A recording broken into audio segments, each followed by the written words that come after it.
So let's now start our class. So let's pray. Dear Heavenly Father, thank you, good Lord, for this morning you've given to us. Thank you, Lord, for the blessings you have showered upon us. Guide us today, Lord, as we discuss all about employee selection, recruiting, and interviewing, as well as about testing, Lord God. Give us wisdom, understanding, and strength, Lord, and may you be glorified, good Lord God, sa subong adlaw.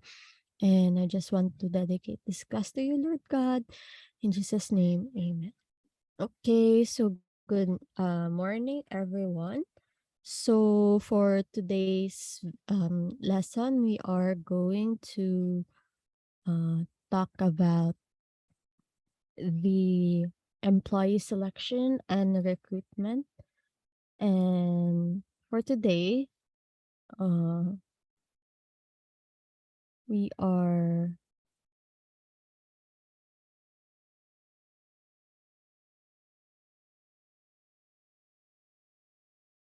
um,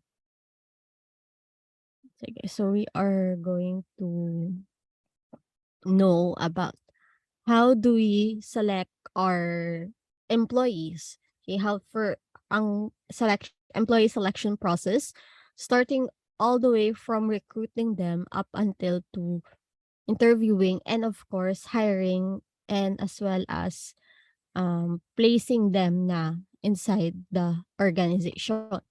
So wait lang.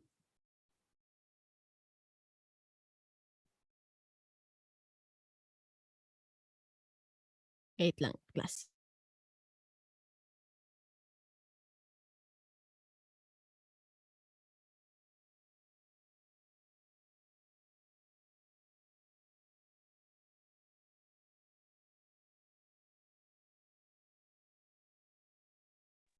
Okay, so I hope so this is the three chapters gid sa inyong book, but I'll try to condense it into an 3 hour lecture. So like I said, I won't really dive deep into the employee selection and the recruitment and interviewing part.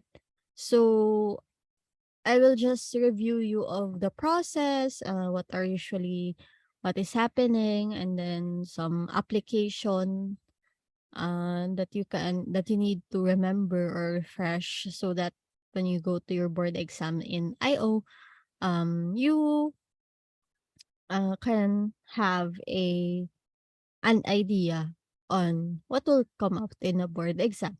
So I know sa board exam medyo ano gud siya, it's more of a practical application gud siya. So I don't know what subject will be the hardest in the next board exam. So unpredictable siya. But it's best that sa subong pa lang ay gina-prepare na kamo namon on what to expect in the board exam. So first is what's my background on employee selection. So I was a um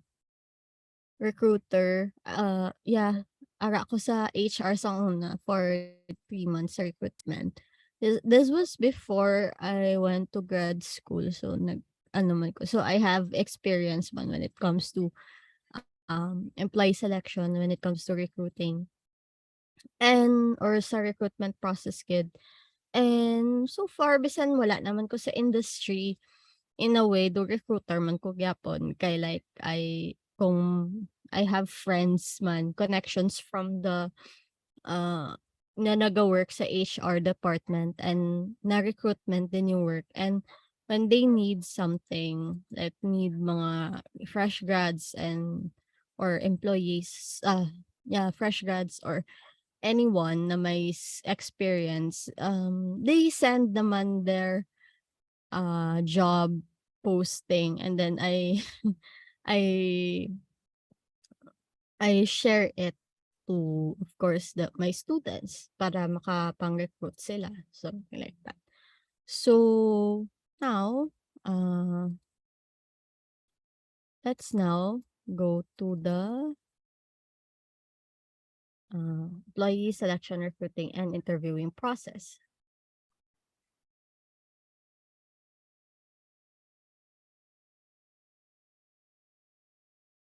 Okay, so now what is recruitment? So recruitment is a systematic process of attracting people with the right qualification for the job. So how can we attract people? How can we attract, for example, a pool of participants or sorry, not participants, pool of potential employees with how can we pull them at the same time, filter them out so that we can select the right person for the job. And there are two kinds of recruitment. So my internal recruitment, so meaning it's promoting someone from within the organization. So sometimes CPU does this when it comes to some of their positions. So they first try to recruit someone from within to fill that spot. Okay, and then if wala sila may makita na someone qualified, they would try external recruitment, which means to hire someone from outside the organization. So dara na dang do may mga job posting nga gina-announce ang CPU about, especially good for teachers or faculty. So you know naman sa psych, we are still a growing family, a growing program. So like need good tani for a lot of teachers, may demand for teachers pero low ang supply. Something like that. As and especially good for someone na may master's degree in psychology. Amo gina na ka-specific ang sa daan. So, kailangan gid may master's degree in psych. So, na medyo tricky. It's hard to find someone qualified good to teach psychology. But hopefully, madamo na ang maging interested, especially good kung especially if competitive good ang salary for uh that. So something like that. Anyways, how now do they or do the applicants respond when it comes to recruitment? So first is respond by calling. So this is when an organizations wants to either quickly screen applicants or hear the applicant's phone voice. For example, this is for industries for telemarketing or receptionist positions. So they what I based on my experience before I subject them to a final interview, I or a initial interview, I try to screen them first via call. So gapanawagid ko na sa ila based sa ila nga resume, and then I call them and then I try to interview them, short interview. So just describe who they are, what position they would like to apply, and then what do they think are their qualifications, something like that. And then another is apply in person. So when an organization wants the applicants to fill out a specific job application or wants to get a physical look of the applicants. So usually ang apply in person ko na ginaobra is when I'm already confident na okay, this person is somehow qualified man, fit man sa criteria sang job posting. Okay, and then send the resume ads. When the organization expects a large response and does not have the resources to speak with thousands of applicants. So, amo yung pinaka-common gid, like the applicants will really send their resume is usually they go to job fairs and then they will just give their resumes, and if the and usually on the spot man gani ang screening sina mo. And then when okay na, if okay sa participant, na participant, if okay sa recruiter ang do person, he or she will try to give the initial interview dayon. So amo na siya. But That usually if wala job fair, so they would really try to send resumes via email or via the front desk. Gakadto gid sila kag gina-send ang resume, something like that. And of course, the blind box ad. When the organization doesn't want its name in public or manageable applications, they might intimidate people to apply when they know the name of the company. And on rare occasions, a company needs to terminate an employee but wants first to find a replacement. So this is more of blind box, especially if ang example I think that I remember sa book ninyo is about, for example, an ad for a someone who will work at a funeral home. So of course if you put the name of the company nga may funeral homes sa sa name yun sa company, so people may not be interested to apply because of the the stigma of working, for example, in a funeral home or something like that. So that's why sometimes they won't put there the name of the company. So, ari, tips gani sa inyo when it comes to writing recruitment ads. So, when I was in the recruitment na sa HR sa una, bago pa lang tong Canva. Bago pa lang ang Canva. So like, may limited pa ang mga graphic design na pwede mo maubra. But Canva really helped me gid when it comes to making recruitment ads. So like didto gid ko naka-learn how to design, for example, posters, design um I learned also how to design or make sa social media, how to post, how to caption, something like that. So those are some of my skills nga nakuha dito. So these are just tips on how to make ads. Okay? So number one is displaying company emblems and using creative illustrations attract the greatest number of participants. It's because branding, di ba, is important, especially when it comes to uh, branding is important, especially when it comes to recruitment. So, 'di ba, makakita ka lang bisang do San Miguel nga logo, 'di ba? Or for example, ang mga top companies makita mo dibi kung sa Iloilo, mga sa Richmond, yung mga logo, alam pa yung SM, 'di ba? Though like, gatatak na siya dayon sa imo. So, usually those who put company emblems attract the greatest number of participants. So, second one is ads that include salary range and company phone number attracts the highest quality applicants. So, kung may salary range and company phone number, it attracts the highest quality applicants. Get. So, when it comes to salary range, especially if it's a salaried job, or when we say salaried job, meaning you're not per hour, daan mo na siya. Though may fix ka na yung salary. And, um, especially salary jobs are especially for professional work or mga white collar jobs na siya. So, they attract the highest quality applicants. And, amo na, usually, sometimes companies don't put that kay siyempre it works as a double-edged sword.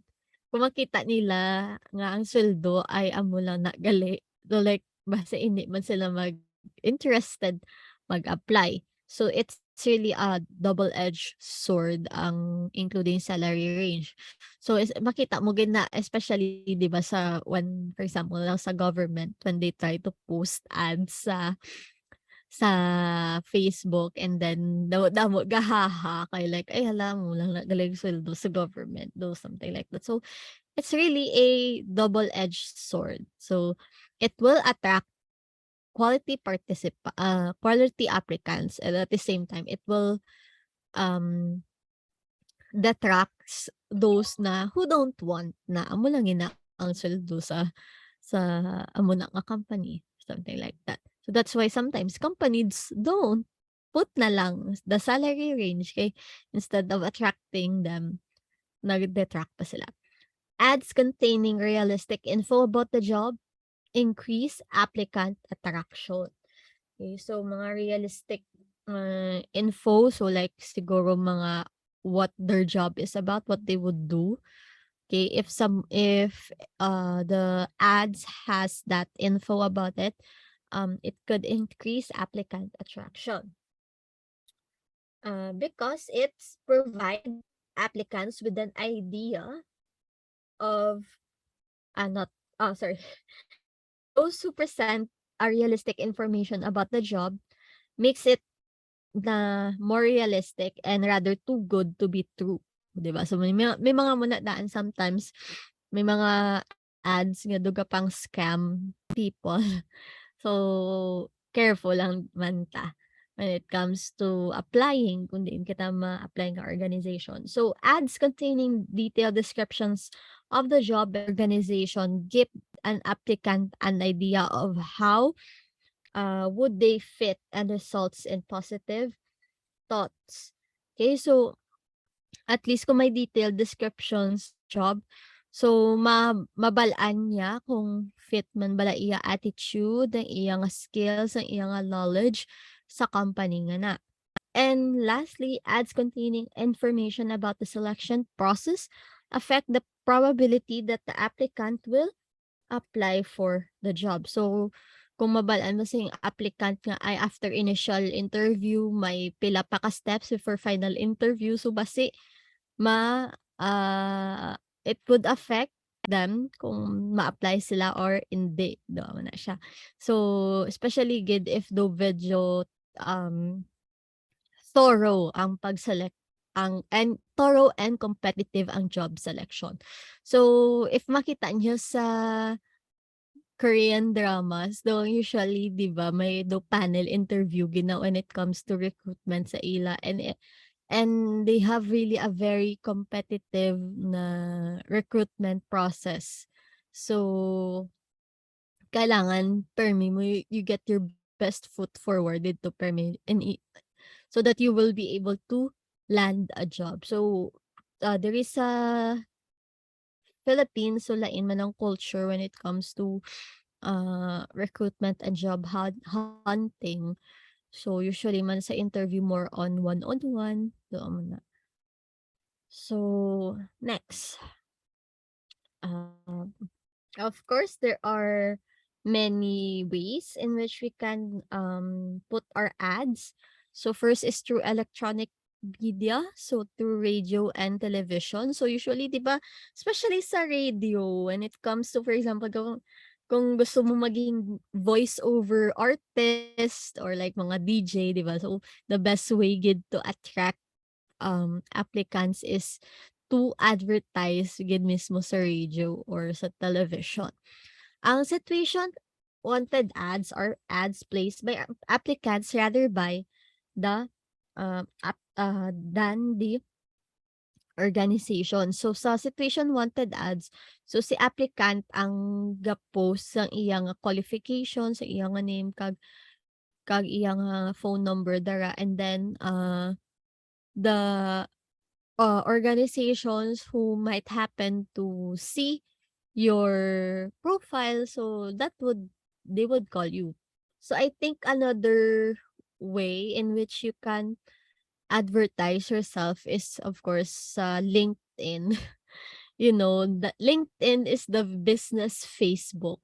So like wala gig sa una I'm really active on siyempre recruiter dara gid ko gapangita sang applicants kung wala ko mga resume, so I can look for them. Especially helpful gid siya especially in networking. And subong bisan estudyante ko gina-add man ko nila gyapon it's good man. At least makita ko man ang kung ano na sila. And yeah, so ang ginaupra ko na lang subong sa LinkedIn is ina-update ko na lang profile ko. Amo na lang gid na pero wala gid ko ano, wala gid ko hindi ko active sa LinkedIn kay hindi man ko recruiter. So amo na. Pero, at least the those who wanted or companies who might see my qualifications will really visit my profile. So makita niyo na daan sa LinkedIn kung pila ka bilog ang nag-visit sa imong nga profile mo. Hindi mo lang makita kung sino, mo na. So next is, point of purchase method. So recruitment is based on advertising principles used to market products to consumers. So may I don't know if you sino rin nakatan-aw Better Call Saul? I'm currently watching Better Call Saul. Like it's a US drama. I don't know if you watch it. Pero parts advertising sang main character is nagkadto siya sa isa ka elderly home and then naghatag siya sa mga jellos, mga jelly ace. Tapos habang gakaon ang mga tigulang, siyempre pagkatapos sila kaon makita nila ang ad sa sulod sa cup. And nakabutang didto, "Need a will, call McGill." So, gano'n.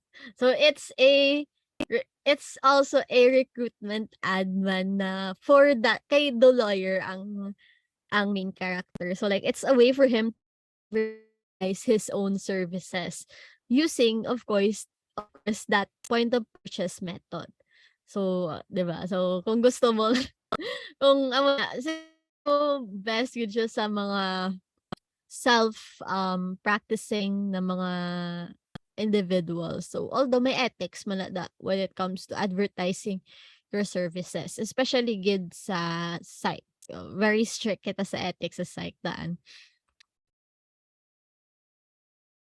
So, what are some recruitment strategies? So, first is campus recruiters. Send recruiters to college campuses or can do virtual job fairs. So I think very relevant in this virtual job fairs ang nag-pandemic. So ang CPU may ara sila placement office.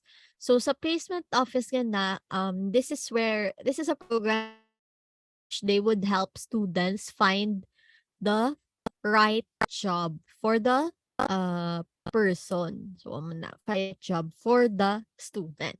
So one of their programs is of course a job fair. And then uh in their campus job fair, so they would invite recruiters, they would invite different companies, and they would hold of course virtual or face-to-face job fair. Pandemic, so more on virtual job fairs.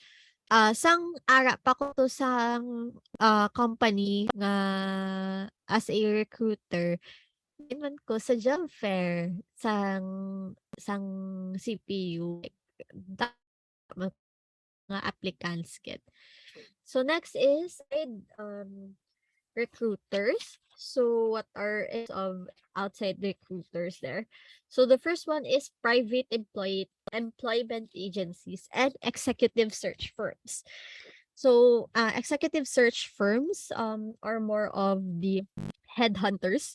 They tend to be higher paying and non-entry level positions. They charge fees to organizations as well to the employee, and it is designed to make profit from recruitment activities. So maybe kamobe, for example, maybe if you want to specialize in IO, so maybe you can create your own job firm or recruitment firm. And uh, sang ato ko to sang ara pa ko sa isa ka sang company nga gina-workon ko dati. There is really an executive search firm that they tap on, especially when they want to recruit mga managers, mga vice presidents. Okay, so usually amo na ang tap nila ang mga executive search firms because ang mga managerial jobs, ang mga ang mga non-entry level jobs, they really need a very thorough na selection process compared to those entry level nga jobs. So sa ako, ang akon to one of my responsibilities are of course mga puro lang entry level nga mga jobs. So mga managers, ang manager ko na lang ang pangita. Kay syempre they need a more good nga people in there and trusted people. So of course may ara man nga public employment agencies. So ang sa diri sa Iloilo ang PESO ang amo lang aton nga employment agency nga public that is given or that is by our local government. So ang PESO, so sila man ang in charge sa mga job fairs diri sa Iloilo. So amo na um so ah ang PESO besides sa city, ang provincial government gahatag man sang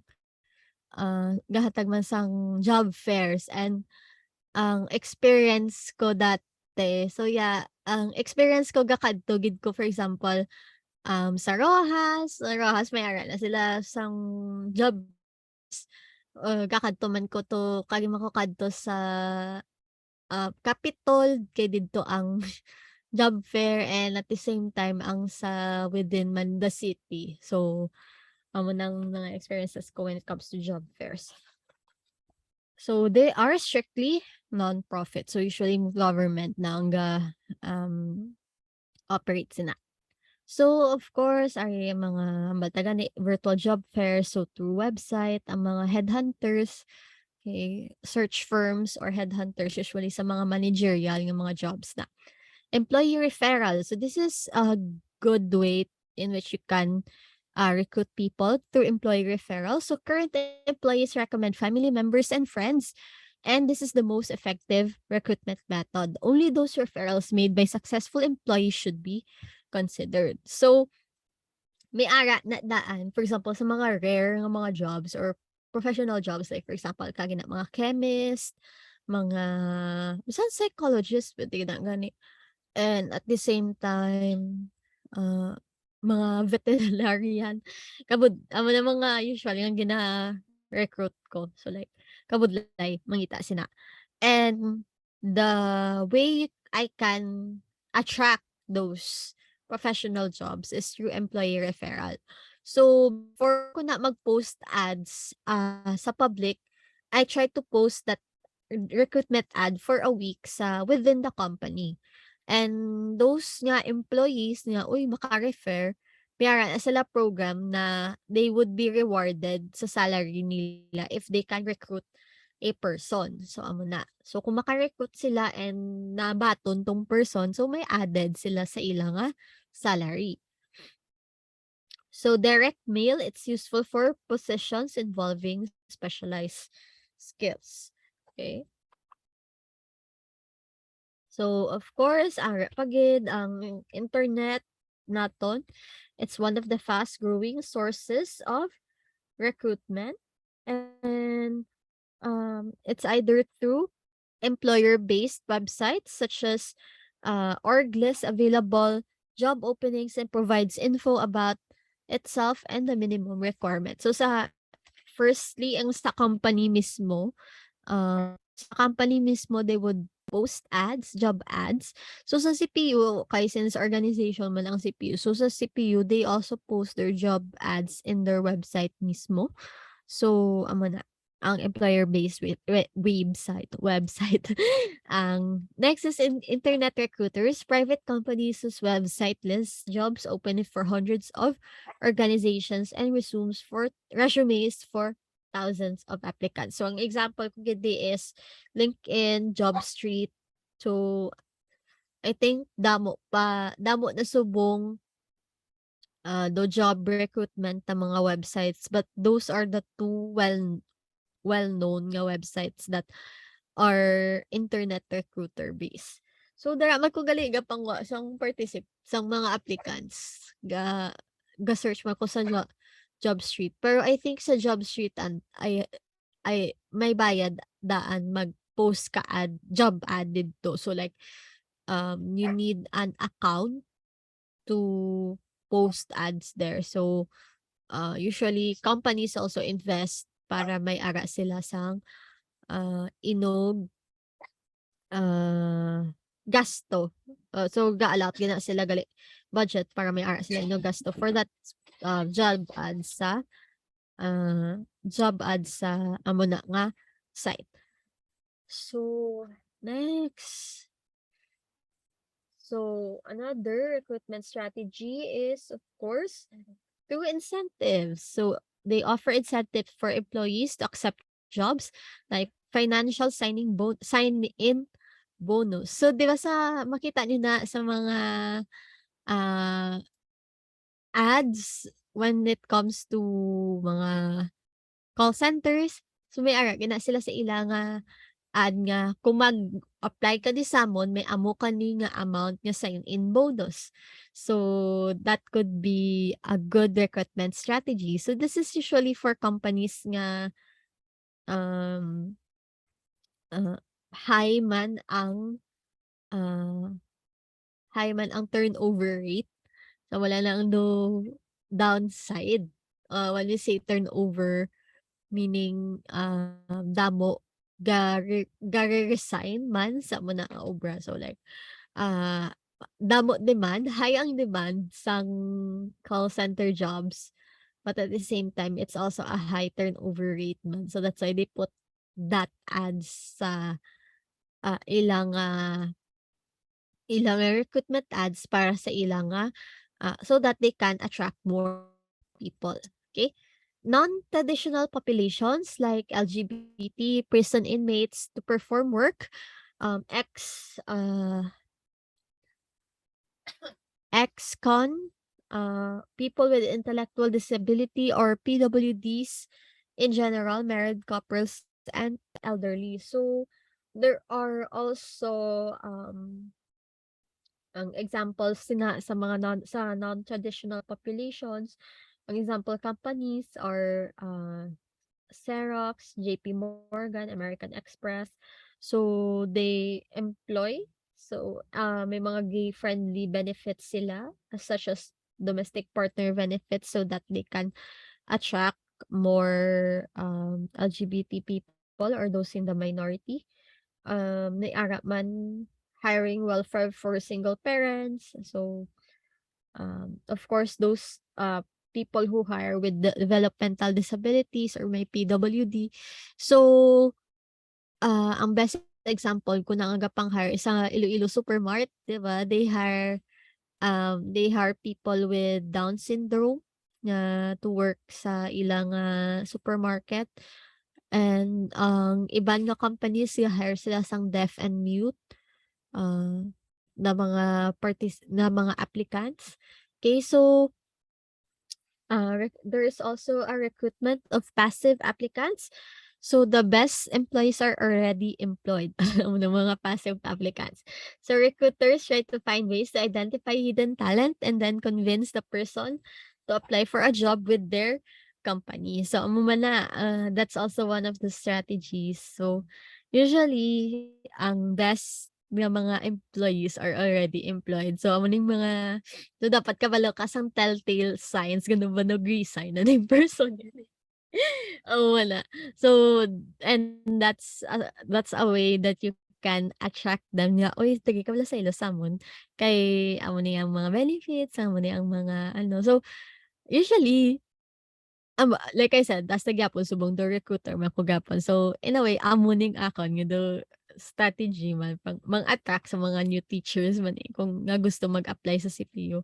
So, like, recruiting passive applicants. So, mayroon na gani nga ginatawag nga daw, may do term na mo nga daw informal siya and do ka negative ang iya connotation ginatawag ka gapang pirate kabala so sang applicant. So, when you say pang pirate, so like you try to hire that applicant that is already in an organization that is really opposed to your or like in competition with your company. So muna tawag na piracy. Gapang pirate ka. So, ako na, this is usually for jobs that are highly competitive gid and at the same time though dako ang demand sa ano pero low ang supply sa mga applicants. So, wala sa mga person, eh, wala one of the ways pirating pero siyempre though unethical siya kasi that siyempre you're trying to recruit someone that is already in an organization. So that's why in some companies may ara yun isa ilang nga contract nga hindi ka puwede ka-apply sa competition na company. So, for example, if ang imo nga kung bisa call center ka, hindi ka ka hindi ka kasulod sa isa ka ano sa another call center with the same industry or service na hatag man. So, something like that. So, amo man yung sa LinkedIn, that's why sa LinkedIn may ara na nga daw puwede ka i-toggle nga button nga you're like open, quote unquote, open for jobs nga ginatagol mo sa imo nga profile na. So, para at least the recruiters can still see your profile even if you're employed. So, next. So, what is difference between placement and hiring? So, hiring means finding the right person for the right job, while placement is finding the right job for the right person. Okay, so tandaan nyo na ha. Hiring means finding the right person for the right job and usually recruitment agencies do this. And placement naman is finding the right job for the right person. So usually mga placement office na uh, provide sina. So that's why si CPU may ara gina sila placement program and then they try to help get the student find the right job for them. And ang last stage ng hiring is where the applicant is provided with the job contract. So sa job contract, ara na ang job description mo. Ang tawag na binamon JO, job offer. It's not really job contract. So ang do business term is job offer. So once nga nahatag na namon ang JO sa applicant, so sa JO, kumbaga final na siya wala na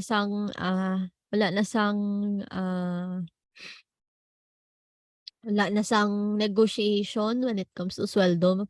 Kaya once nga napirmahan mo na siya, mo na gina meaning you're hired na gid. So that's why before pa lang magpagawa ang JO, nag-negotiate na kamo for your sweldo.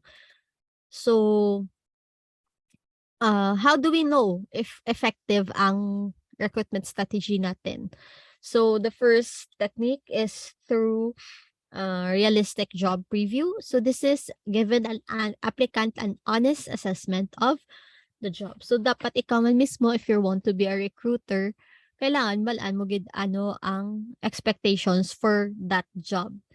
Okay, so mabalaan mo na ang uh,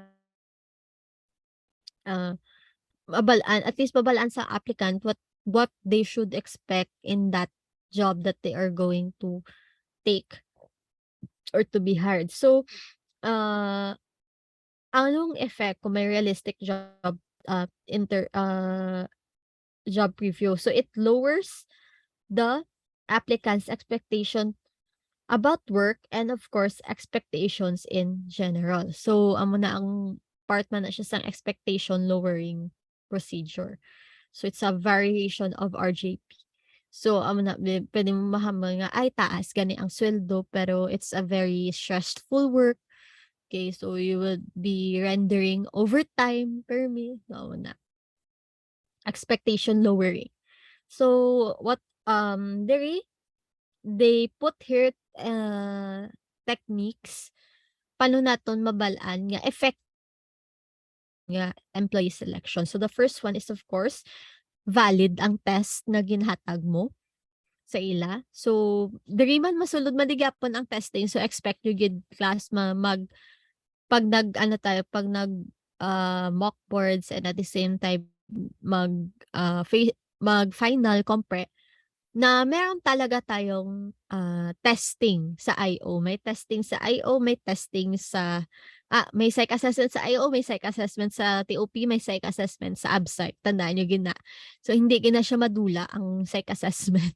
So, that's why sa psych assessment yung nga review, more on in application na lang yun ni sila, 'di ba? So, that's why it's best na, for example, when we go to that part of the review na sa psych assessment, you also take out your notes sa IO para mabalaan mo anong mga test ang for recruitment, gano'n. So, I'm giving you techniques na on how to study. So, una, first is valid selection of the test. So, paano mo mabalaan yung valid ang test? So, again, go back to your principles sa psych assessment. Anong mga different validity nga techniques. And then, of course, reduce the chance of a legal challenge. So, anong meaning sina? So, sometimes, of course, will, if people will reklamo if they don't get the job because they get discriminated because of their identity, because of their disability. So, dapat ang aton nga employee selection is fair gid, fair for all participants regardless of their identity, regardless of their disability or regardless of their educational attainment. And of course, it must be cost effective. So meaning um kay kwarta man na mo mag-recruit ka daan may budget gina siya, and usually amo ginaang do ginagastuhan gid sang company, especially gid if very high ang turnover rate. Kamahal mag-train sang new applicants or new employees, kamahal gid mag-train, and at the same time, once nga for example 3 months lang galing yung employee. So like pagkatapos sila mangita na naman sila, another gasto naman. So dapat cost effective ang imo recruitment. So kumbaga ang gasto mo per employee must be worth it, or mas taas ang benefits kaysa sa cost sa pag-hire mo sang employee nga na. So may diri masulod ang utility nga portion. So what are the most used method to select employees? So tapos ito sa recruitment nga portion, more on employee selection na ni. Of course, ang interview. So there are types of interview, and it varies on three main factors. Of course, the structure of the interview, the style, and the medium. So what are the two common structure of the interview? So first is, of course, ang structured interview. So this is the source of the question. The source of the question is the job analysis or job related question. So I think Sir Prince has discussed sa inyo what is job analysis. So dara ka mo makuha sang inyo nga own nga questions related to the job. Okay, sa description mismo. And number two, all applicants are asked the same question and there is a standardized scoring key to evaluate each answer. And the second, which is most common, is unstructured. Interviewers are free to ask anything they want and not required to have consistency to the questions asked to each applicant. So they are not required to have consistency. Liwat lang gali. And may assign number of points in their own discretion. So usually ikaw as a recruiter, it's best to put a structured interview, a general structured interview for all employees that you will ask the same questions. And usually na ang mga hiring managers, usually they do unstructured interviews, but depende sa ila na lang na. When they say hiring managers, so sila na ang managers na gapan employees sa ila department. So usually yung iban, unstructured interviews ginagamit. But since you are familiar na with the quanti and quali nga research, so di ba ang ginagamit na sa quali is more of a semi-structured interview. So it's best man nga flexible man ang imo nga questions, and you can go off script gid when you want to press something. So, of course, interview styles. So, one-on-one. So, interviewing one applicant. So, this is the very common one. Serial interview involves a series of single interviews.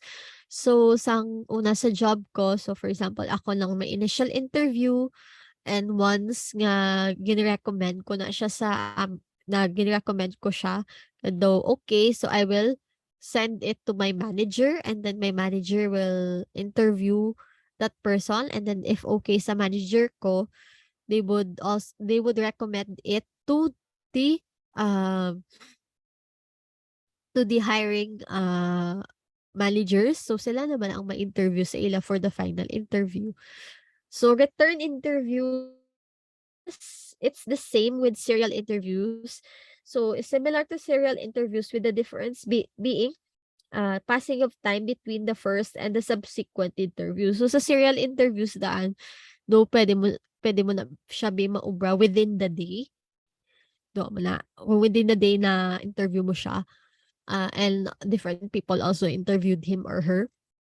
Sa return, there is usually a passage of time gali. So kay sometimes hindi available ang, for example, ang VP. May interview pa lang ako with the VP mo. So like, okay, so amo na. So if hindi siya available that day, may return interview siya. So panel interview, so multiple interviewers asking questions and evaluating the answers of the applicant at the same time. So aling usually ta makita sa mga K-drama, usually panel interview gid. And then group interviews. So multiple interviewers, applicants answering questions during the same interview. So amo ning group interview where there are multiple interviewers and at the same time multiple na mga interviewees or applicants na interview nila. So next is, of course, terms of medium, face-to-face, okay, telephone, diba? So, that's usually telephone interviews are usually used for screening participants.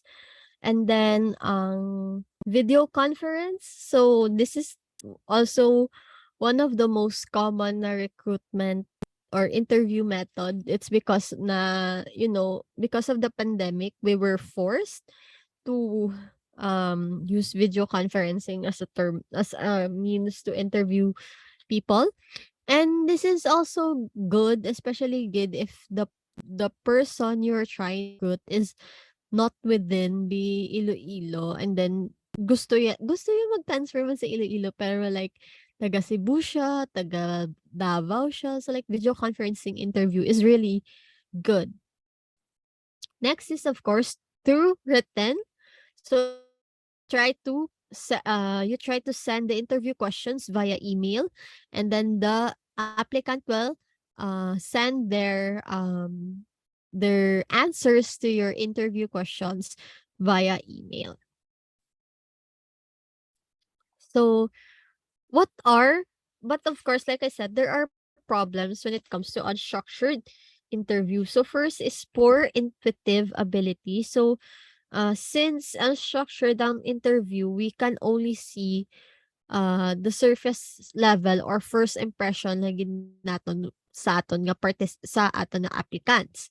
So hindi naton ma-measure if how skilled are they, how knowledgeable are they, and of course their attitudes when it comes to the job. Kaya syempre first impressions last, 'di ba? So what if no sagad lang yun ang tao sa first impressions. So next is lack of job relatedness. So like I said, hindi natin ma-measure well kung fit gid man siya sa job kay hindi related ang mga questions sa job.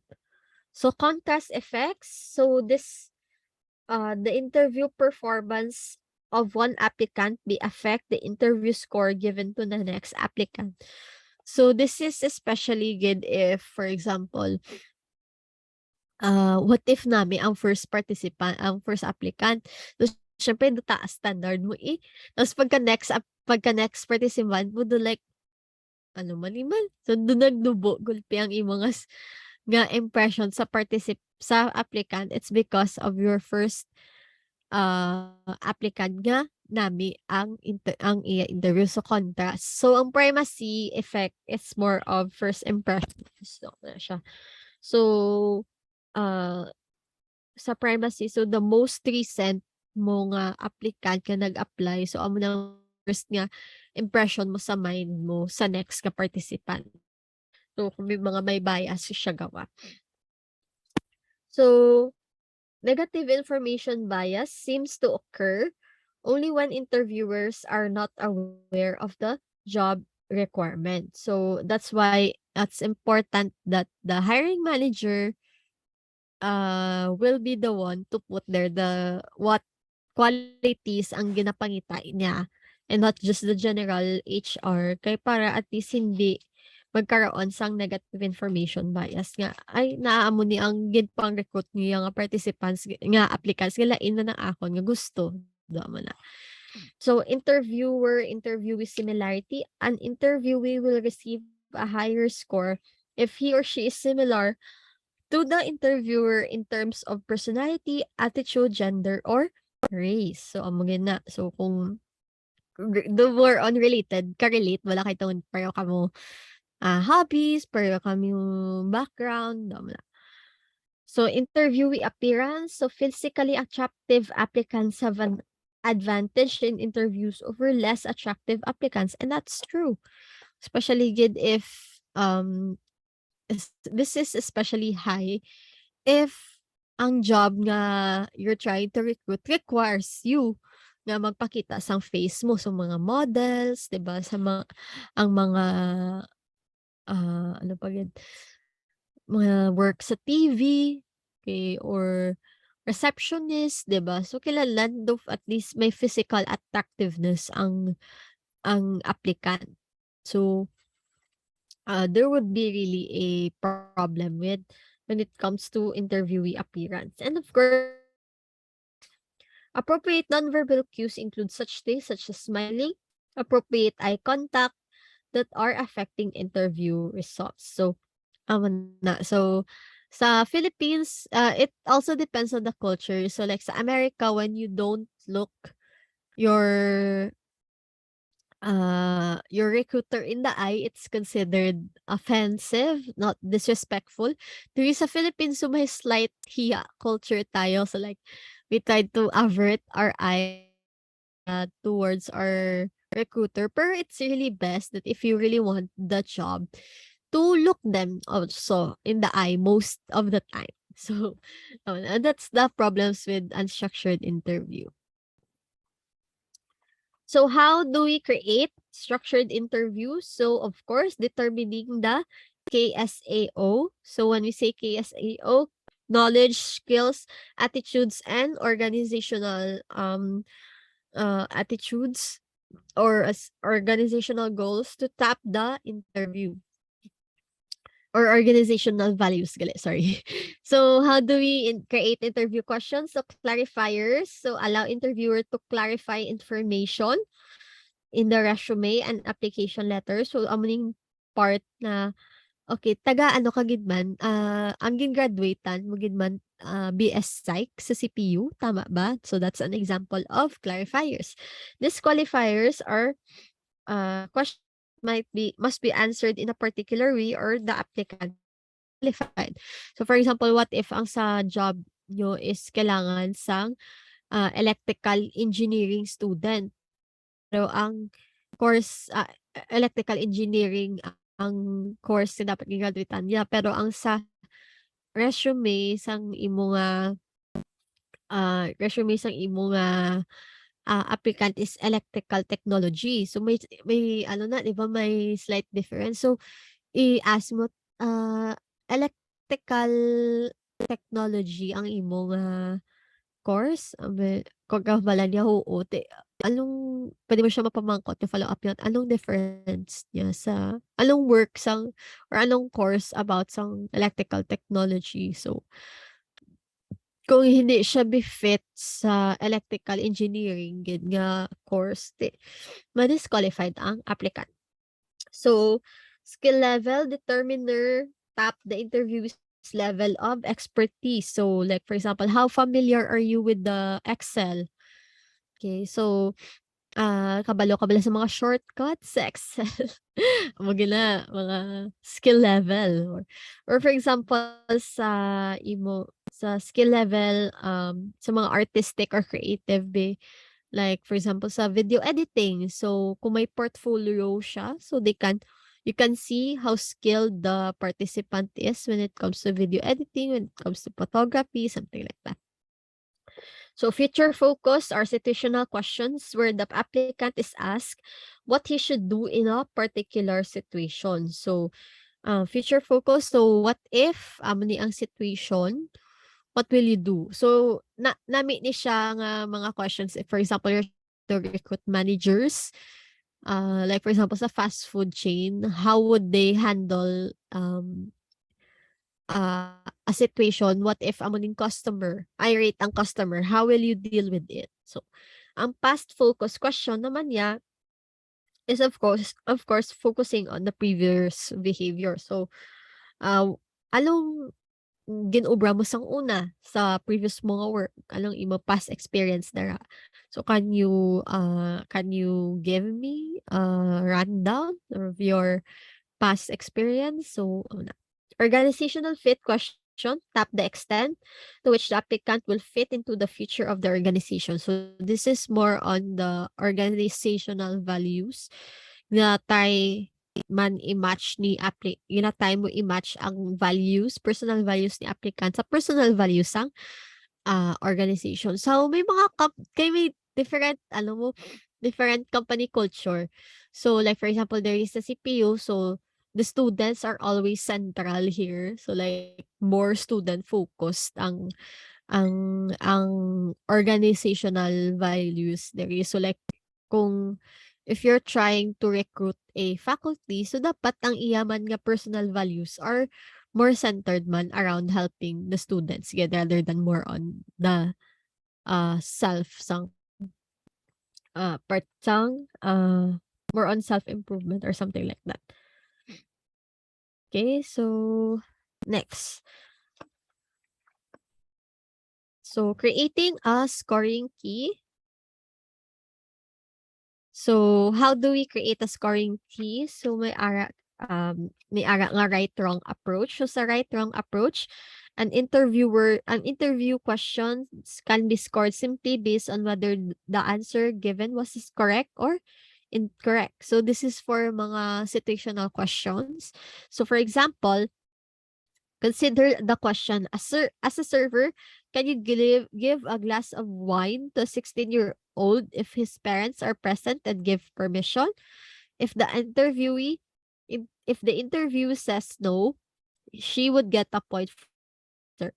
If she says yes, she would not get a point. So walang right or wrong approach. Second is typical answers approach.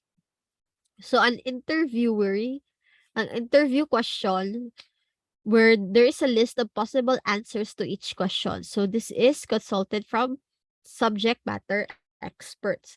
So you can for the typical answers approach, you must ask ang mga experts on that particular job. Like for example, mga current employees. So anong usual nga dapat gila answer or experience sa mga applicants in order for you to consider that applicant to be hired. So you can ask ang mga experts, for example. This is especially true for those practitioners, mga professional practitioners, like for example, mga chemists. So what should the employee do usually sa lab?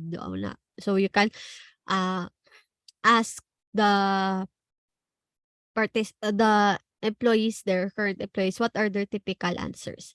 So next is key issues. So an interview question where there is a list of key issues they should be included for the perfect answer.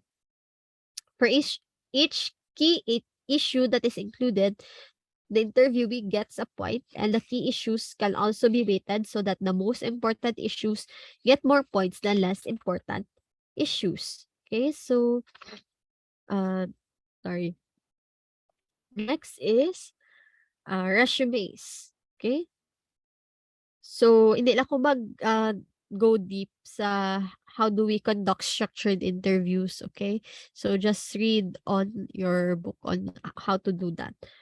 So, resumes. So, resume is a summary of an applicant's professional and educational background, characteristics of an effective resume.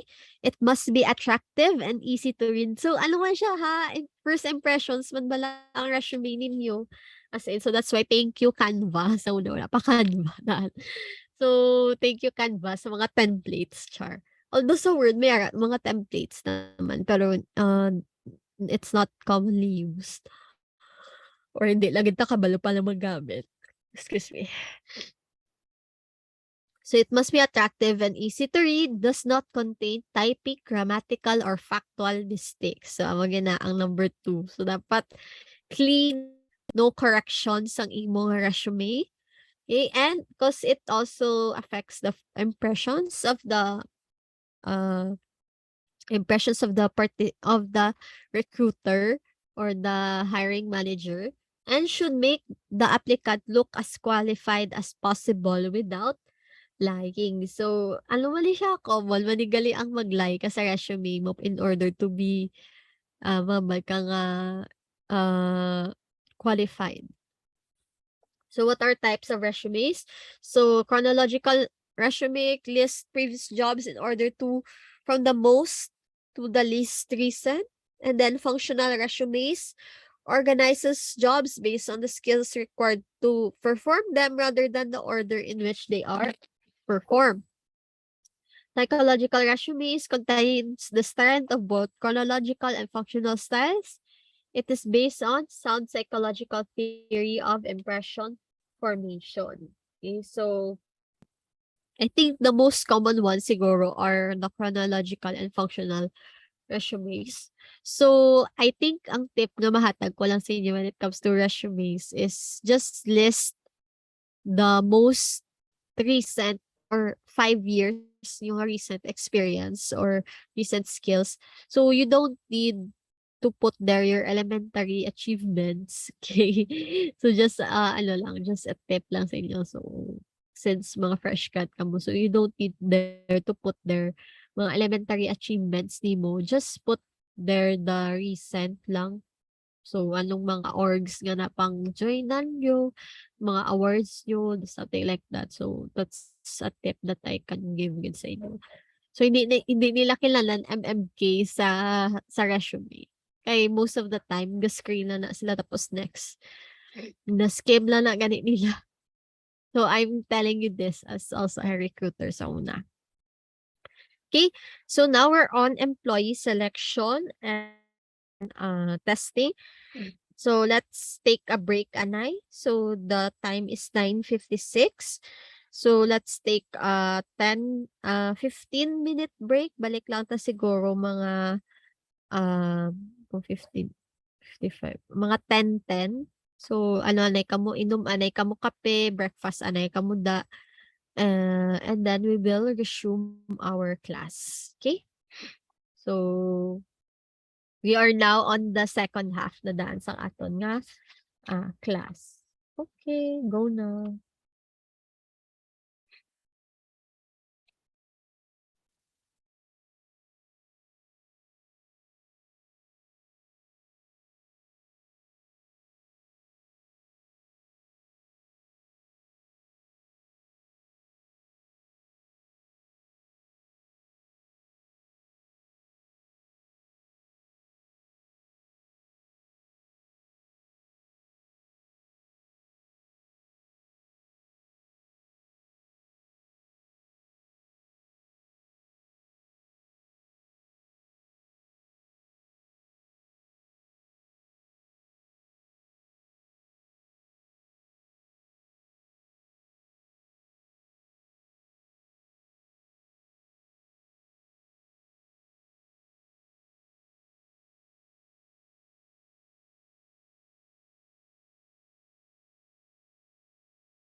Hello? Am I audible sa inyo, class? Yes, ma'am. Okay, so let me check be kung sino pang ari diri sa class, no? So kindly react diri sa chat or raise hand or like any reaction there to let me know that you are still listening and is still active diri sa class. Okay, wow, 48, 50 participants raise hands. Okay, so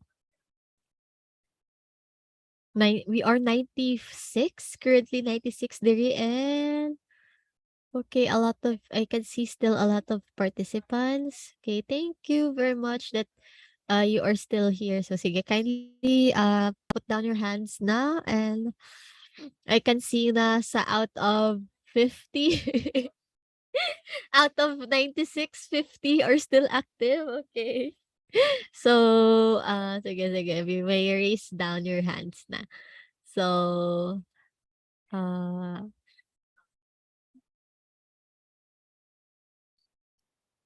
okay. So let's now proceed to the next part of our class, which is employee selection, references, and testing. So this is more on the still on the recruitment process, but it's more on the how do we now select participants through references, reference check, and of course testing. So there is a quote here that the best predictor for future performance is past performance. So this is in relation to, of course, how do we know if that applicant of ours is really qualified and will stay in sa company.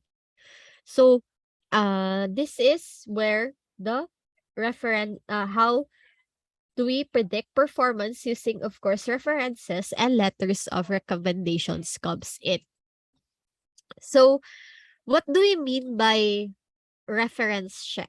This is a process of confirming the accuracy of the information that the applicant has put there in the resume.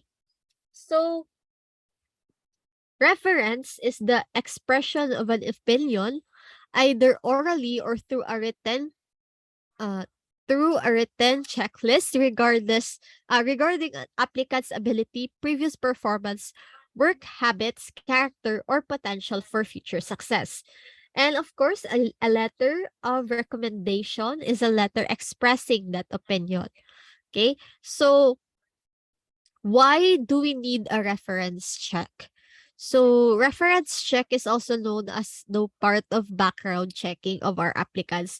So, we want to know our applicants better because this, besides the cost of hiring an employee, we must also know that, or we must ensure that our applicants will not harm our company in the future. So, that's why reference check is important.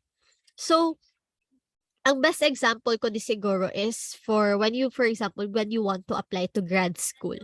So usually universities wants a recommendation, letter of recommendation from your previous professors, from your guidance counselor, or someone whom knows you.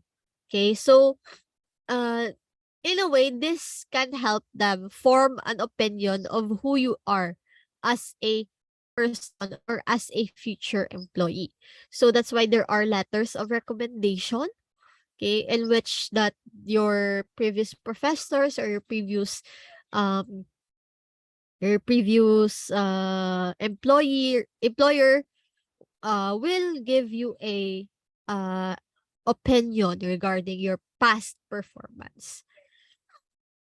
So, what are some reasons for using references and recommendations? First is, of course, to confirm the details on the resume. So, this is to avoid resume fraud. So, when we say resume fraud, it is the loss of information indicated in the resume, such as work experience and educational background. So, sometimes people are desperate for work and they will try to lie gid sa ilang nga resume. And reference checking can really help um see the inconsistencies between what the employee has put in their resumes and their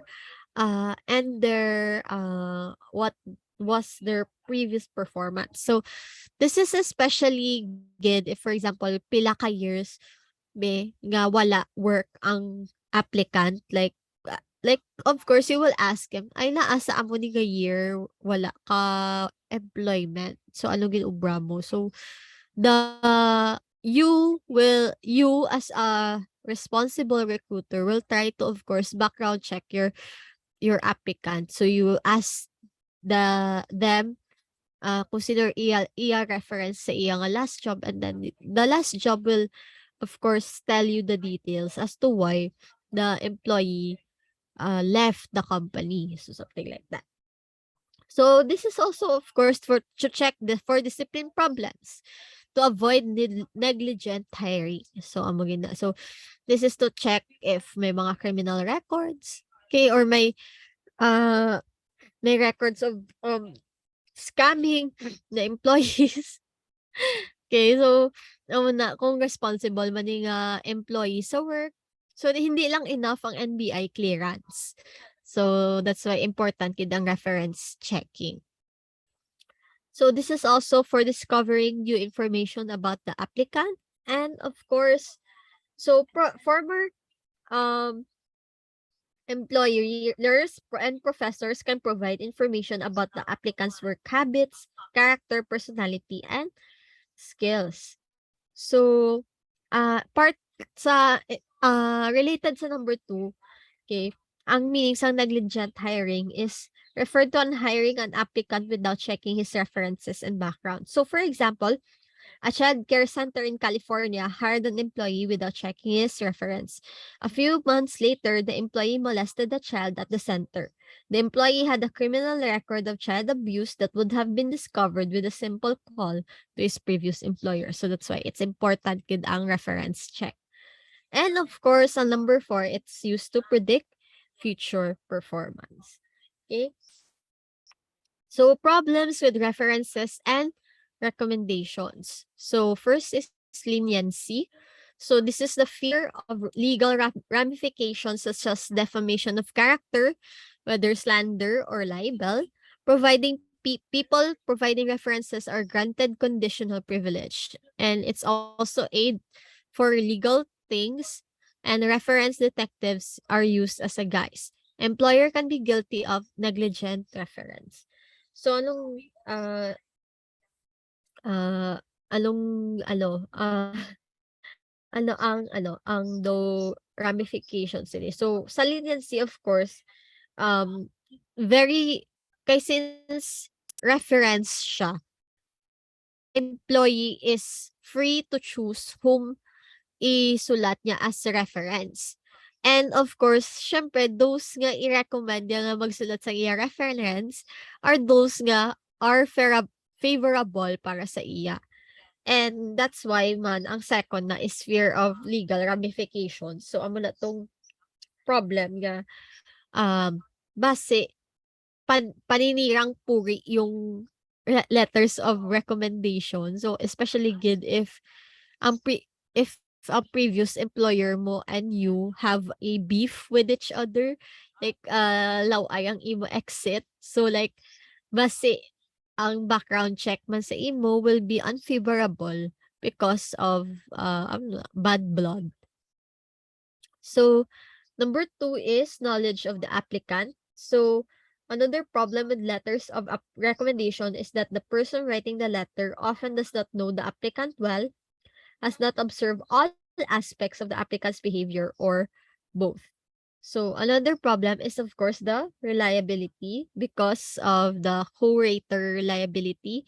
So sometimes hindi consistent ang isa mo ka letter of recommendation sa another letter of recommendation mo from another person. So there's a lack of agreement between two people who provide references for the same person. And of course, there are other extraneous factors. Okay? So, uh, there are three ethical guidelines or ethical issues that you need to do so that or that you should follow so that you can avoid ang being unethical. So number one is explicitly amo ni siya sa so this is what you should say to your reference providers. So this is what you should tell those nga gintagaan mo sa recommendation letter nga magsulat para sa imo. So, ambala mo sila nga, don't forget to explicitly state your relationship with the person you are recommending. Okay, so hambalan mo sa ila nga i-state mo gid ang relationship naton nga duwa ano kita, teacher student, employee boss. Okay. Be honest in providing details. Okay, so sandwich method if possible, method positive, negative, positive nga details, and let the applicant see your reference before sending it and give him the chance to decline to use it. So amo gina siya ang sa ethical issues when it comes to references. So just another tip pagit class. Um so this is also an advertisement for me.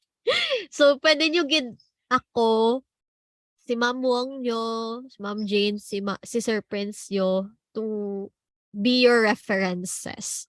Provided that you should ask permission.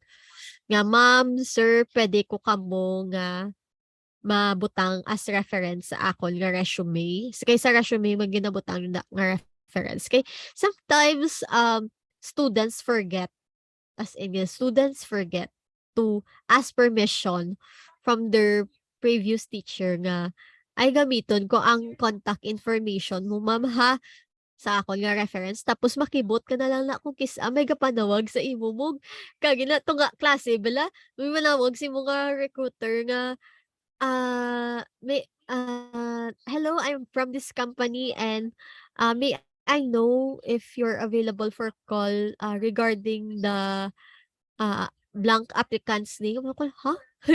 Galingin ang ulo ko.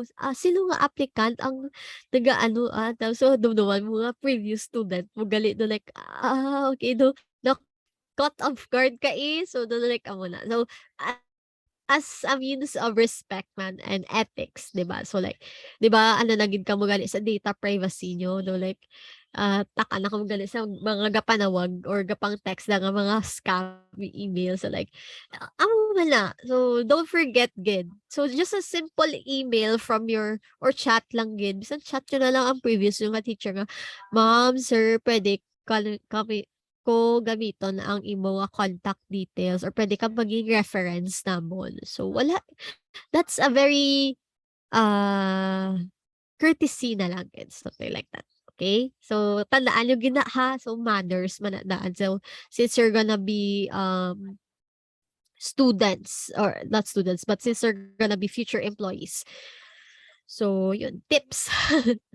So um how do we now predict performance using applicant training and education? So this applicant selection of applicants based on the minimum level of education or training. So for many jobs, it is common for applicants that must have a minimum level of education or training to be considered.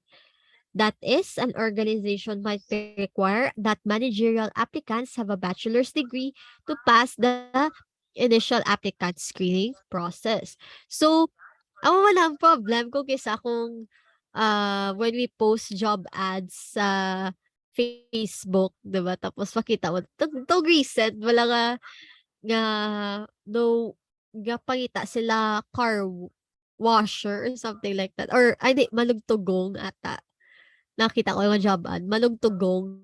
Pero for 4 years degree ang gusto nila kay may ara man sila justification sa dalog pero you know naman when you post something sa social media it will be really criticized. So like para lang sa ako ng opinion ko na is kung gusto may applicants yun na gyapon nga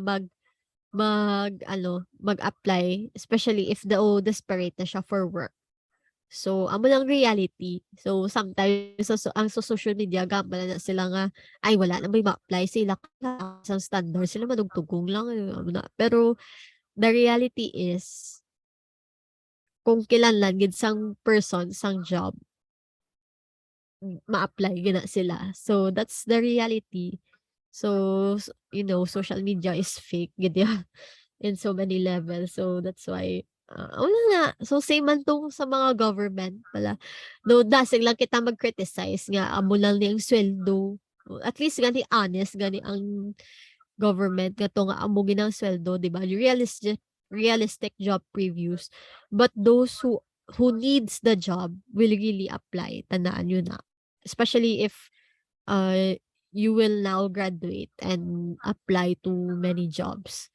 So, ay kung kisa gali may ara na nga background check sa inyo nga social media. May ara na kung kisa nga mo na mga recruiters especially, they would try to look at your profile, they would try to look at your what you're been posting. So, may mga mo na nga instances. So, that's why that's why may ara duwa na akong account. Pero ano na siya, though part man na sa akon nga separation of work and life balance. So amo lang ang nagduwa ko nga account. So, pero in the future at least makita kung makita nila ang amod ko 'to nga profile puro memes makita nila. So anyways, nag-ano ako out of topic. So next, performance using applicant knowledge. So there is what we call the job knowledge test. So this is designed to measure how much a person knows about the job. So amo lang kung kisang gahatag sila sa mga psychological test about what the job is all about. Okay? So especially if needed gid ang skills for that job. So for example siguro ang may ara na 'di ba sa Pantone. Meron na sila nga eye color test, eh. Like kinatanaw nila kung accurate are you how accurate can you distinguish different colors from one another. So it's also part of their job knowledge test din.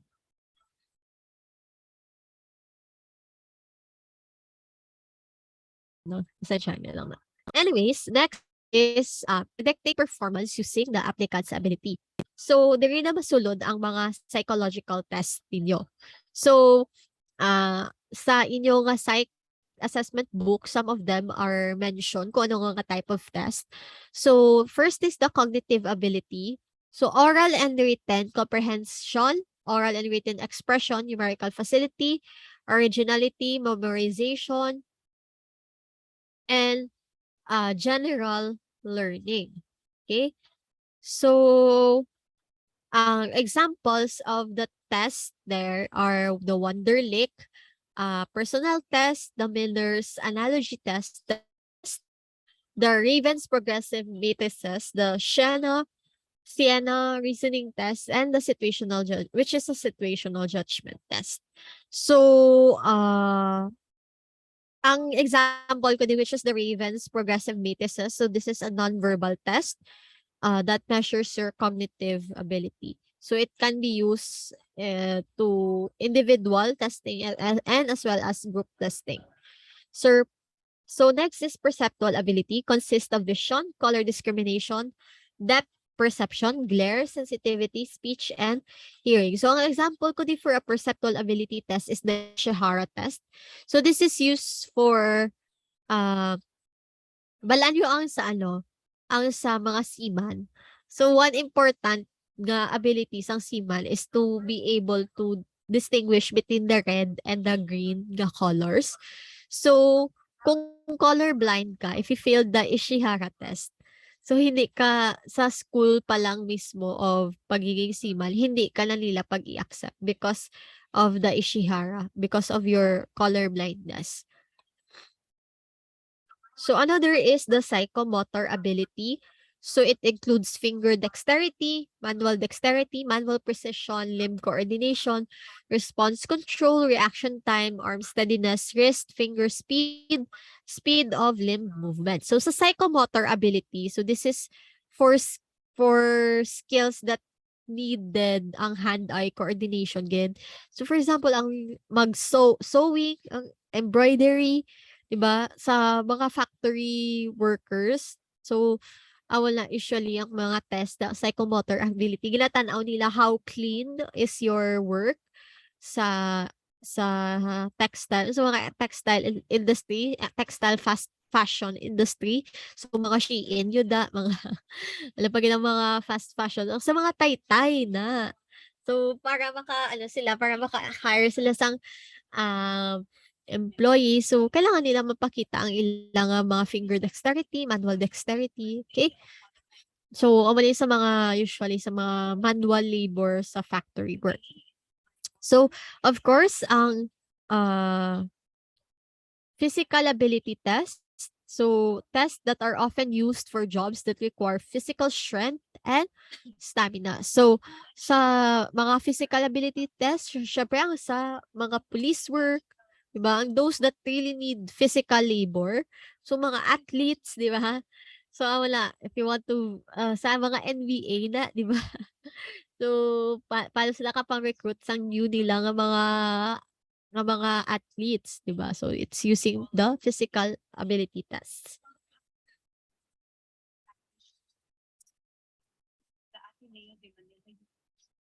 Okay? So predicting performance using applicant skills. So may ara kita di work samples. So this is an excellent tool and it is related directly to job tasks. So, why are work samples used or why are they excellent selection tools? So, first is they are directly connected to the job task. They provide excellent content validity.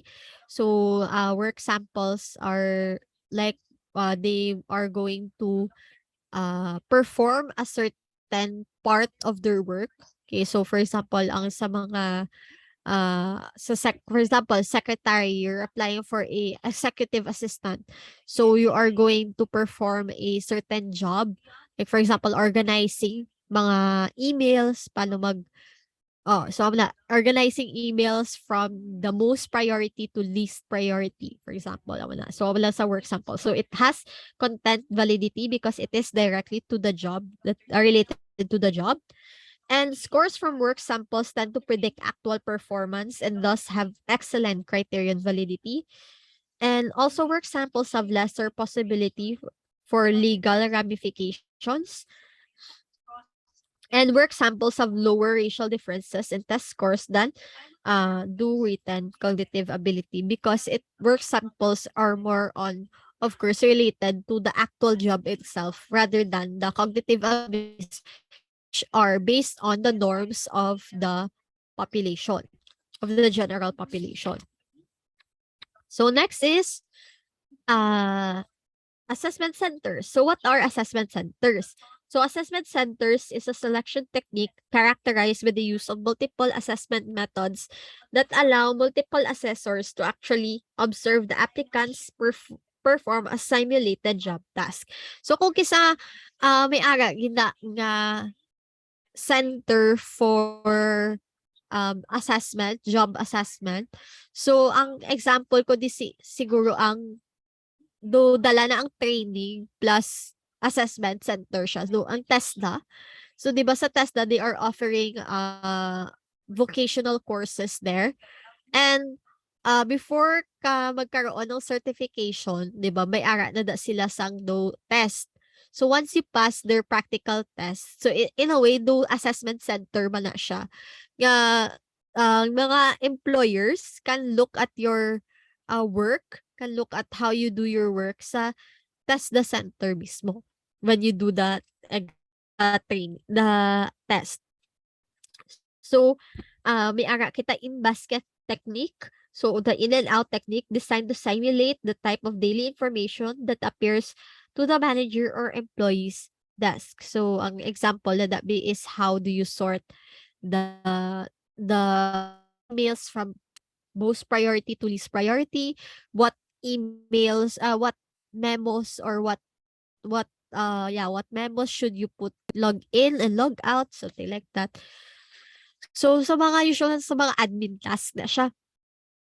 Second is simulation. So a technique where applicant is placed in a situation that is similar as possible as the one that will be encountered on the job. So ang example na 'di ba, is ang mga simulation, flight simulation or kung magiging seaman ka, 'di ba, may ara na sila simulation sa isa ka boat. Okay, how will you do that? So next is work samples. So does not give situational exercise. It when simulations do not involve situational exercise, it is called work samples. So another example of work samples is of course your portfolios. So especially if you're an artist or a writer, so kailangan 'di ba may portfolio ka sa mga written work mo. So same man sa inyo as psych student. So I think the best portfolio that you can have is what you work na psych assessment activity ta. So especially if you're gonna be a psychometrician, so pwede mo na mapakita nga amo imo how this is how you do your psych assessment work. Amo kali palo mag-write sa own mga psych report. So it's a work sample. Leaderless group discussions. So they meet in small groups that and are given job-related problems to solve or job-related issues to discuss. So no leader is appointed. So parang this is usually for example, you want to know who will come out as a leader sa mga managerial jobs. So silang leader, silang team player. So they are in a small group and then you have a situation there and then they are trying to solve a problem but no leader is appointed. And of course, business games. So they allow them to demonstrate attributes such as creativity, decision making ability, and ability to work with others like pick or toy models.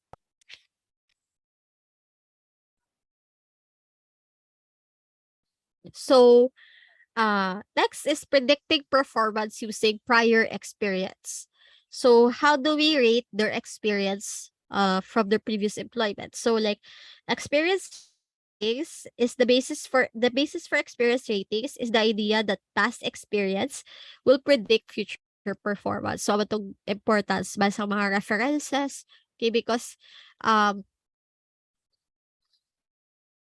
experience is a predictor of your future performance sa company. And another is through biodata. So this is a selection method that considers the applicant's life, school, military, community, and work experience.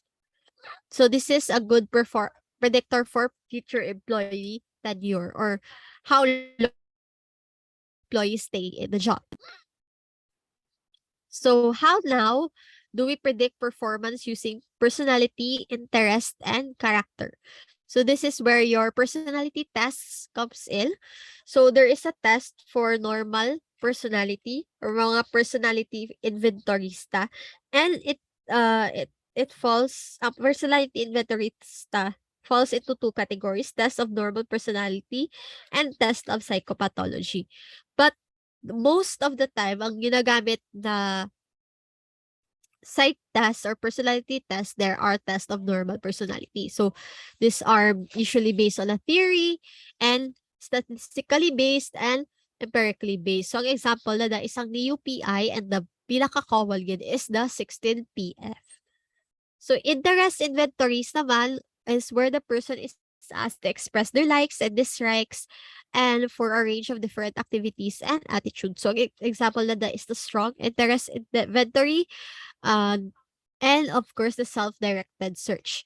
So, ang kay Holland, pag niya occupational interest inventory, tungin pa, ano ko kamo, lagin ask ko kamo kung ano kamo sa RASEC, kung realistic, artistic, ang ayon lipat na ko. Investigative, S is ano gali lilipat ko S.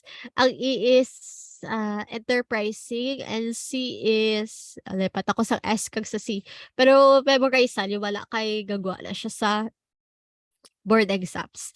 So, integrity test, of course, tells an employer the probability that an applicant will steal money or merchandise. So, besides the background check, so integrity tests are usually given to employees who are, for example, sa mga cashier, who holds money, accountants, ano pa again, uh, ang accountant, bisan wala sila nga-compute kwarta, pero 'di ba, they can, manipulate the books, okay, manipulate the accounting books. So, wala. So, still how would they steal money or merchandise? So, integrity test there is important, is ginakaatag. Another is the conditional reasoning test. So, these are used to reduce inaccurate responses and get more accurate picture of a person's tendency to engage in aggressive or counterproductive behavior. And of course, graphology, which are more on handwriting analysis. So of course, we do not forget predicting performance limitations due to medical and psychological steps. So dara na di gasulod ang drug testing, and usually integrated ang drug testing sa physical examinations, like check-ups. So like usually before mo ma-hire or nalipat ko sa term sa recruitment. Before mo siya mabutang lagid bala sa sulod, on board, like term. Before mo siya ma-onboard sa sa imong company, usually ang iban ginapa-medical test anay. So when you say onboarding, so walang, for example, after na na-sign sa JO, okay, so sometimes kung may makita sa physical exam nga daw something wrong or something like that, so basi pa ang employment bala, may possibility pa nga hindi pa ma-employ ang employee. So wala na sad. So may physical exam, may medical exam gila, and sometimes integrated gid ang drug testing sa sa medical exam. And another is, for example, sa mga police, they have the neuropsychological exam. So usually ang mga police, may ara sila own nga test nga gilahatag sa ilang mga recruits. And then, besides the psychological test, may interview pa gina sila sa psychiatrist, sa doctor, to learn if may psychological problem ang recruit nila. So, this is more on naman on the qualities ang test na gilahatag ta. So, evaluating selection techniques and decisions. So, I'll just go briefly with this because this one must i-discuss na ni sa psych assessment. But I expect that you already know this na mga terms naton because of our previous nga discussion sa psych assessment. So, reliability. So, the score is stable and free from error. Accuracy na siya. So, there are different types, di ba? Test, retest, alternate forms, and internal consistency. Okay, so, dapat na-review nyo lali. So, usually sa test, retest, so, ang gila-check natin is the temporal stability. So, will the applicant's answer change over time? Okay? So, alternate forms naman, so there is another, by form A, by form B, and they are looking into how similar the two forms are. And ang internal consistency is, of course, ang gina-measure ang item stability. So, how consistent are the items within the test? Sa other internal consistency, we have split half, the KR20, and the coefficient alpha. And of course, the scorer reliability. Walang inter-scorer reliability naton. So, sa validity, validity is the degree to which the scores are justified by evidence and the test is reliable. Ang principle tadi, Even if the test is reliable, it doesn't mean that it is valid. So, dapat valid and reliable. Partner gina sila. So, there are different kinds of validity. Again, sa psych assessment, tali nga review dive i-review liwat. But for the sake of your review your psych assessment din. So, content validity. So, how the test items are sampled. Criterion validity. Okay, so how is it related to some criterion or measure? And concurrent validity. So, it's more related on the current performance. So, compare mo ang test na gina-develop mo, ang test nga ginhatag mo sa current performance nila. And predictive validity is more of ang test na ginhatag mo sila, can it predict future performance nila as an employee. So, if another is of course construct validity. So, when it this is in regards to how you define the construct. So, does the construct measure what it's supposed to be measured? So, may node group validity. So, this test is given to two groups of people who are known to be different in trade question, and pero under that is divergent or discriminant and convergent validity. And of course, we also have face validity. So, if the test appears to be job related, and there is what we call the Barnum statement. So, when we say Barnum statement, so these are statements that are general, that it can be true to almost everyone. So, ang example na di ba ang hamal na to, nga ang habal ko bala sa inyo sa wala nga ang Myers-Briggs test inventory is sabi ko sa inyo sa una pa lang nga hindi na siya valid and reliable. Very low ang validity kag reliability sa Myers-Briggs test. So it's not really used na or popularly used na for assessment. Pero you can still use that for research or for just knowing your personality, because the tawag ko, the the MBTI suffers from Barnum statement. So there are some no ka general some statements that it can be applied to anyone, and sometimes hindi mo ma-distinguish siya from one personality to another. So diri although sa aton man nga psych assessment may ara kita focus on utility. So when I say utility, how useful or practical the test is. So diri na di gasulod ang pagiging cost efficient sa imo nga test. So tandaan yung 'di ba habang ko sa inyo may gasto gid ya mag-recruit, and dapat sa gasto naton sa pag-recruit dapat mas taas ang benefits or may return of investment siya. So that's why ang mga test na dapat nga gina-use na are also have high utility. So, uh, there are ways in which nagiging cost-effective ang test. So, for example, is using computers. So, mas lubo ang gasto when it comes to printing the test. Diba? Mas nature-friendly. Diba? So, walang cost effectiveness. So, using computer. And, of course, there are different ways in which we can measure the utility. So using first the Taylor-Russell tables.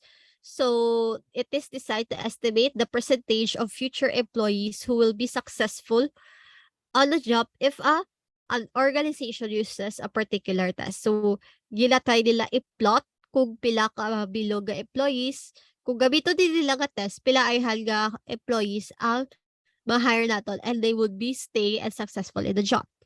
So may araman proportions of correct decisions. So this is less accurate than the Taylor-Russell tables, but they will try to plot it in an X and Y axis.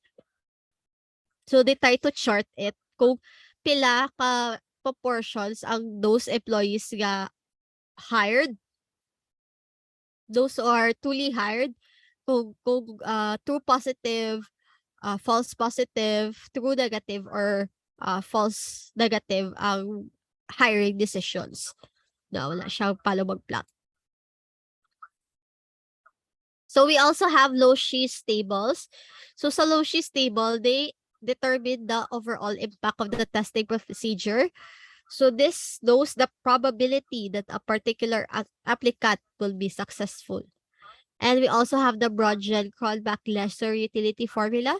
So this is used for computing the amount of money the organization would save if it used a test to select employees. So sa Broadgen callback lesser utility, so more on uh looking into the cost and of course what is the return of investment sa pila kung maka-profit ang company when it comes to using that test or not. And of course, how do we determine if the test is fair? So there are, of course, three biases of the test. So by adverse impact, so for example, if the selection rate for any group is less than 80% of the highest scoring group or the practical significance, the difference is statistically significant. So ibig sabihin nito, if for example, if the selection rate, gabay lang ang makasulod.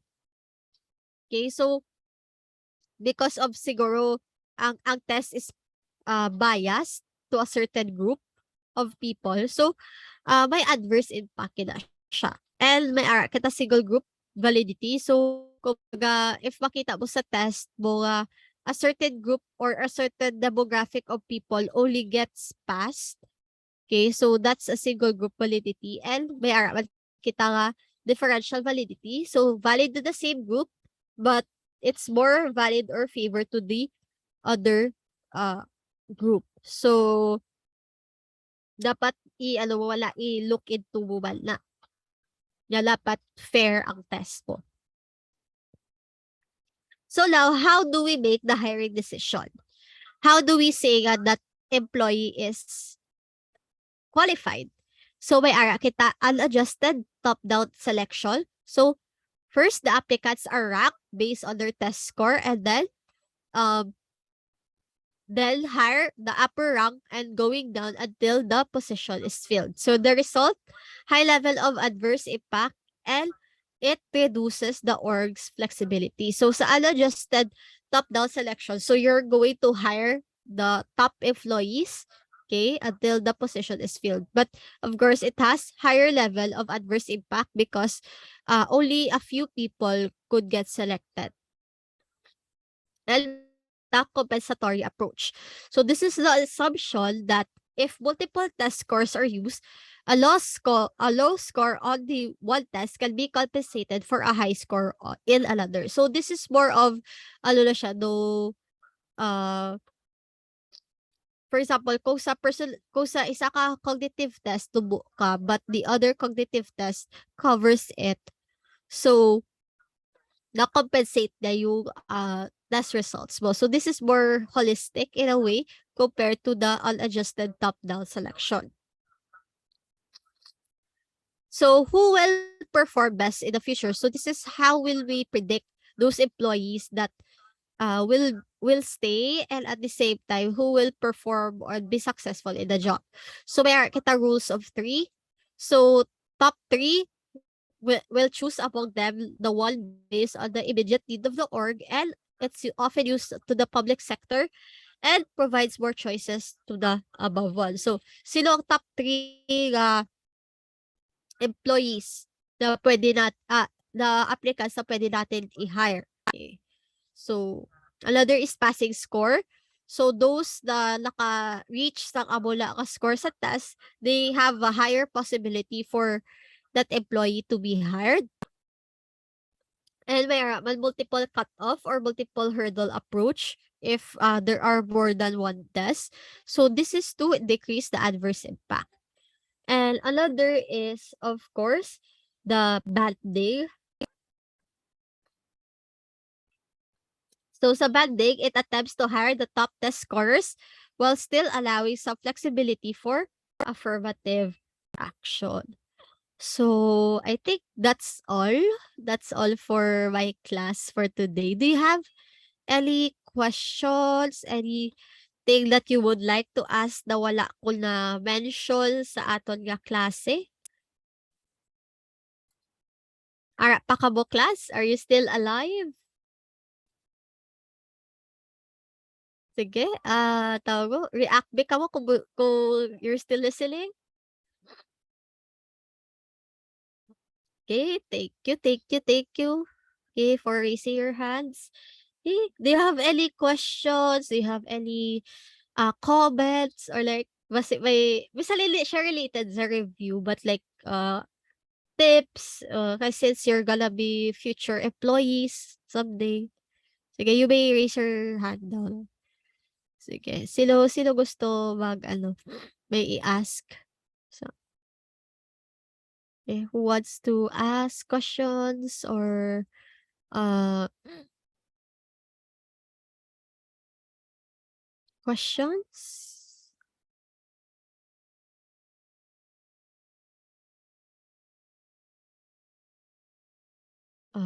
I think wala. Sure kayo nga wala, ha? So, sure kayo?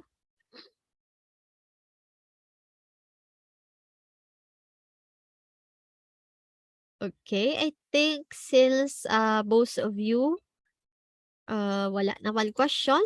So sa next week we don't have a class kay October 1.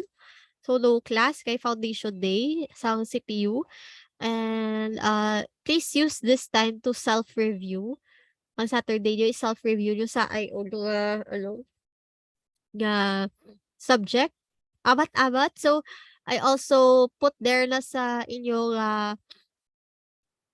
modules sa study guide. So the next topics will be facilitated by Miss Wong and Miss Jane. So I hope you look forward to that. So awat-awat so di ba natapos naman within 3 hours ang klase. So if wala naman question, if wala man if wala naman questions or wala man sa mga concerns sa inyo, so I think it's time to dismiss the class na. So goodbye everyone and see you again kung ako lang ang facilitator ninyo sa review. Bye-bye everyone! Bye, ma'am. Thank you, Thank you, ma'am. Bye, ma'am. ma'am. Thank you. Ma'am. Thank you, ma'am. Thank you, ma'am. Bye-bye. Ma'am. Bye, ma'am. Along. Bye!